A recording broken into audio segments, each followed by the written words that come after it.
Welcome to the Meet the Host show. I'm your host, Michael Rippe, and you can catch me on social media at Mike Rips. You can catch the show at Meet the Host. Subscribe to us on YouTube, like us on Facebook and Twitter and Instagram, and we'll keep bringing you new episodes because if it's Monday, it's Meet the Host. On today's show, we have host Joel Bryant. Welcome to the show. Yeah, hold for applause. Boom, the applause. And Joel, tell us where they can find you on social media. You can find me on social media at Twitter, at Joel Bryant, Instagram, at The Joel Bryant, Facebook, either Joel Bryant or Joel Bryant fan page, or just go to joelbryant.net, and all the links are there. So you're a busy man. You have already come off of a hosting gig today. I did. While we tape. But you more recently had come off of live hosting at the Super Bowl for 10 days? 10 days, 65,000 people, keeping them excited. Let's start right there. Talk about it. Ridiculous. So with Event Host Live. So it's this kind of conglomerate of MCs that's kind of recently started by Rossi Morelli, who's hosted over 37 primetime shows and live host extraordinaire. And I had met him about 6 months ago, and I was doing a workshop, and he kind of guest taught this workshop about, his guest teaching. He goes, okay, the workshop was, here's how you live host. Anybody, you have any volunteers? There's an on-camera workshop, one day of live hosting. And he said, does anybody want to volunteer? And I was like, I'll go up there. I've been doing it for a while. Killed it there. It was great. Me and him got along great. So then we just had coffee, and he said, I'm thinking about doing this Event Host Live thing, eventhostlive.com. And he goes, great, and you're a football fan. Do you want to do the Super Bowl with me this year? And of course, I'm just like, yeah, that sounds about right. Yeah, that sounds like a good deal. So it was in Houston, Super Bowl Live, and for the past 5 years, he had just had hosts on the autograph stage. Inside the NFL experience, NFL players are behind him, autographing footballs, and pretty much he was just entertaining people in line forever. And this year they threw at him, okay, you got that, but we also have a small outdoor stage with all the local Houston acts, and a main stage where they're going to have like ZZ Top and Solange and Gary Clark Jr. and Shaky Graves and all these. So he needed a host for all these different stages. And so he said, yeah, I want to bring you on and some other people, and it was insane. It was fantastic. It was, you're out there, you're doing. It's not just live. It was every aspect of live hosting. You know what I mean? Like it's a small indoor stage where it's like you just have to keep people entertained. The small outdoor stage where you have to introduce bands you've never heard of, but you got to get people excited. And you have to. It's like a huge lawn. You have to grab people. You have to pull them in and make them seem like it's the most exciting thing they've ever seen at like 1 p.m. on a hot Houston. Be like, oh my gosh, this next band, you guys, and draw them in. And then the main stage, it's the opposite. They're packed there to see everybody but you. But you have to go, out there and go, okay, we need you to go kill 25 minutes between acts, So super exciting. Oh, ridiculous, yeah. And sounds amazing. I'm a football fan myself. My producer is as well. So talk about, what was your favorite part of it all, though?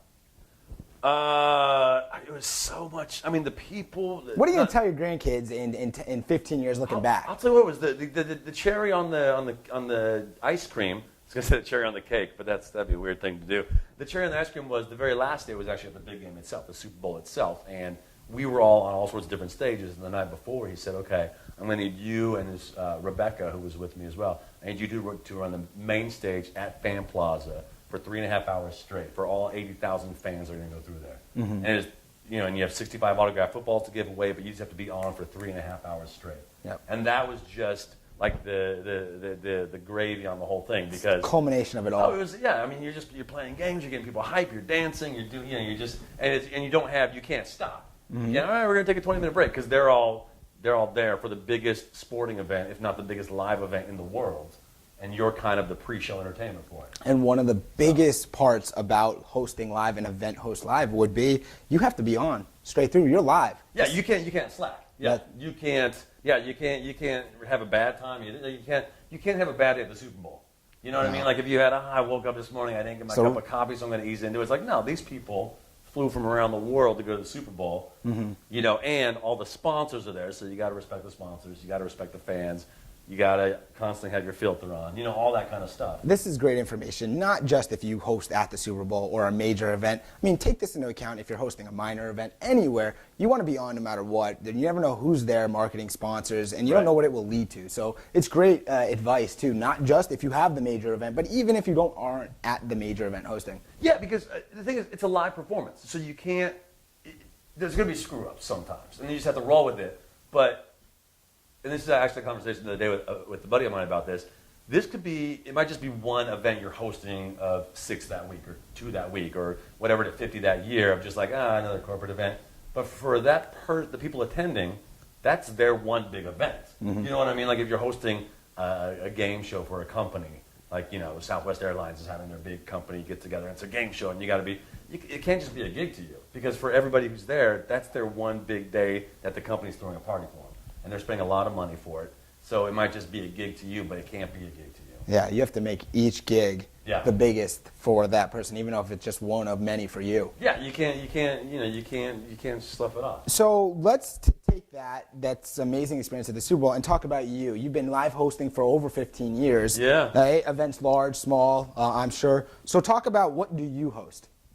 Honestly, and this is going to sound maybe like I'm avoiding the question, or maybe I just got a big head.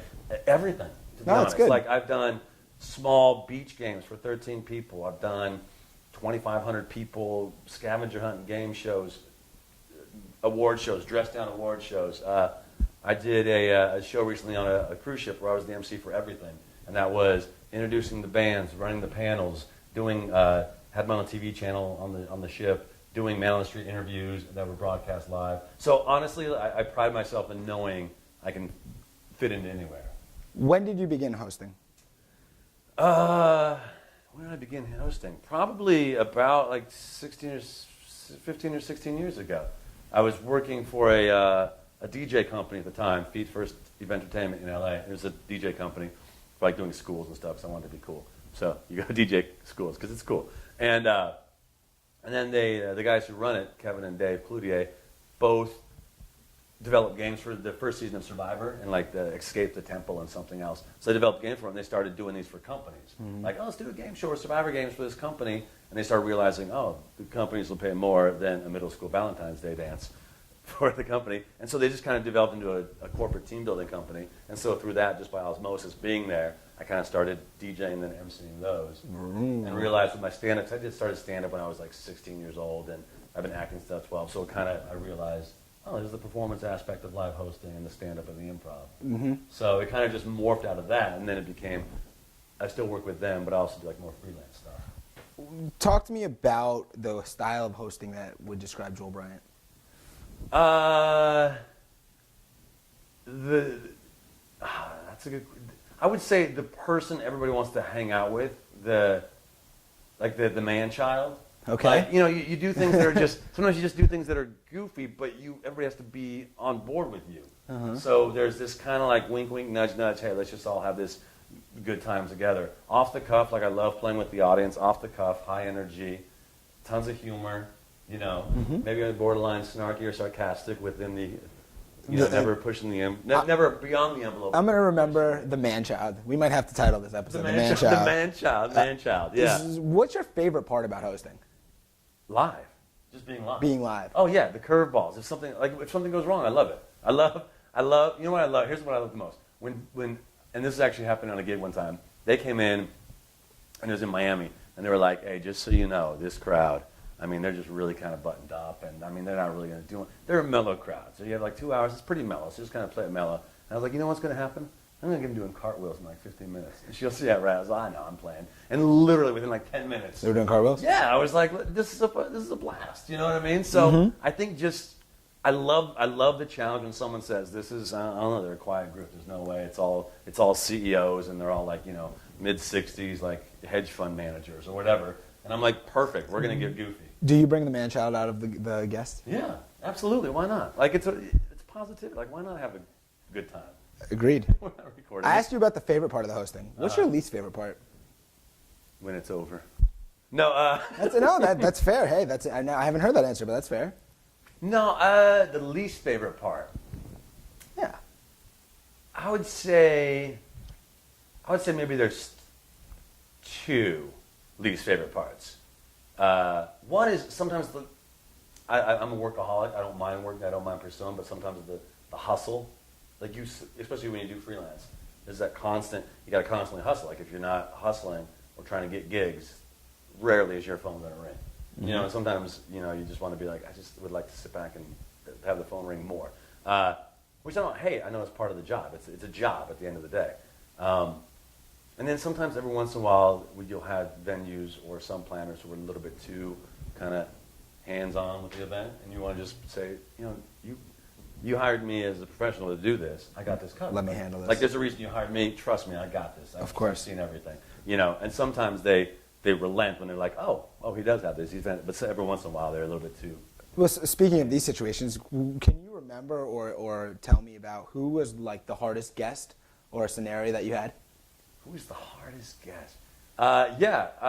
When they combine an open bar with a very detailed team building event. Okay. Every once in a while, they just get a little bit too randy, you know? Yeah. They're like, the event's at 8 and you're doing something for charity and you're going to have we got the open bar starting at 5. And the people, they all came in from out of town and they love drinking. So we're going to have them get nice and drunk and they'll be good. They'll be good and loose for you. I can imagine how difficult that would be with everyone drinking so much to have any type of clarity for them to be like, okay, it's time. It's like herding cats. Yeah, it's like herding cats. And then sometimes you do it for a charity and the charity's like, you know, you build bikes or whatever. It's like a team building event where you build bikes and you have the bikes all built. And the Boys and Girls Club comes and they bring 8 kids who are going to get the bikes for the first time.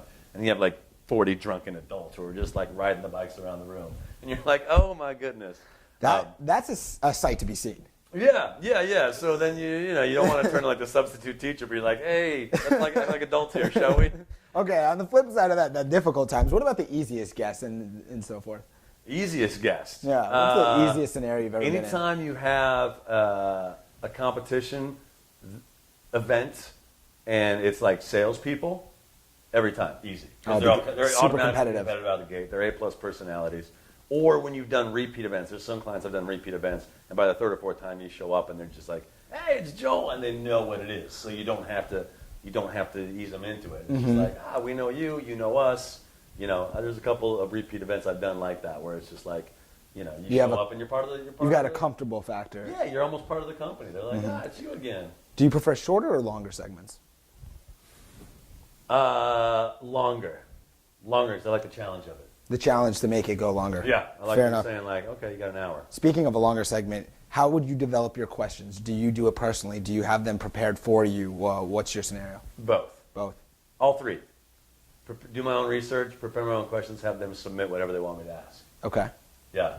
And that's okay. That's okay. I got that. That's from the iPod. Anyways, this is a good time. That's the special word of the day. This is a good time to take a minute to shout out Global Mind Apparel, who is our marketing sponsor. They're a really good cause. You want to definitely check out Global Mind Apparel at globalmindapparel.com. And if you put in the code MeetTheHost, you get 20% off today, tomorrow, any day on any of the stuff. They have really cool bomber jackets. This hat, you'll be stylish, just support a good cause, and everybody wins. Hosts are global. Global Mind Apparel is for hosts. Join us at globalmindapparel.com. 20% off. You can't afford not to. You're making money on the deal. That's what's up. Exactly. Any special way that you prepare for any of the hosts and the events? I'll usually have half a Subway sandwich and a Rockstar, sugar-free. Sugar-free. Sugar-free, carb-free, because I'm healthy. No, it depends on the event. If it's something where I need to research, I will research ridiculous amounts of time, and then I always have a stack of index cards, and I always write my stuff on index cards, numbered, and by the time I'm done writing them, it's already memorized. Index cards. Exactly, index cards. Solid color on the back. But incessant research. So because you're respecting the interviewee or the client or the product, whatever it is. That's brilliant advice, and really appreciate you sharing that with anyone that may be watching this, be like needing tips and advice. I have a few more questions, then we'll get you out of here. I want to know your dream hosting role. A less angry, less acerbic Anthony Bourdain. Okay, so a big food guy traveling. Not even just traveling. Just traveling. Yeah. I think he has it right. He started with food, and now he just kind of does. He just travels. If you got to do that role, where's the number one place you want to go? I got to tie Antarctica and Australia because I've never been to either. Wow, totally different climates. Any reason why? Just because you haven't been to both, or what? I've been to both. I'd love to go to Australia and Antarctica. Like, why not? No one goes there. Only the penguins. Okay, to follow up on this, who is your favorite host? Oh, wow, that's a good question. Ooh. My favorite host. Mm-hmm. You know who's come into his own, who I dig as a host, who I think I love where he is now is Chris Hardwick. Chris Hardwick from Midnight? Yeah, from At Midnight. Yeah. I think, there was a time where he's a singled out guy and he played the Hollywood game and became a drunk and a burnout, and now with Nerdist and everything else, really found his niche. I think it's a guy who just found the right niche and really pursued what he loved doing, which turned into more hosting gigs. So one of my favorite questions to every guest is asking who their favorite host is, because you learn about who the host that people are looking towards, and you find information about each person. Chris Hardwick, never heard that yet. So Chris Hardwick, your favorite host? Yeah, I mean, it's just the one that popped into mind, mostly because I saw some At Midnight last night. But I just think like a guy. It's a good one, though. Because he's a genuine host. He hosts what he genuinely cares about, and his humor is genuinely him. It's an authenticity, right? Yeah. We get that on every episode. Authenticity is key in hosting. That's what I keep finding repetitive, no matter who the guest is. Be authentic. Be you. Let your personality show. Yeah, because Anthony Bourdain, he was a food guy. Like, he loves, even though he's a little angry or a little edgy sometimes, that's what he does, And Gordon Ramsay, like, he's a chef. You don't want Gordon Ramsay to do like a driving around show. Here's some cars. So I think the authenticity goes a long way. At least you can see through it. It's not just some comedian hosting a game show.